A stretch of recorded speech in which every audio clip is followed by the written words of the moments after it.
This is a man who's made dumb choices, married and had the kids before getting a job. This is a man who's bought a house before the crash of 2008.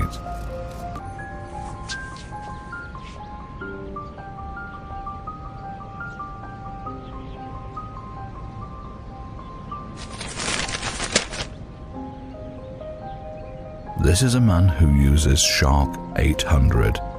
Even the dumbest of us know when to make the smart choice.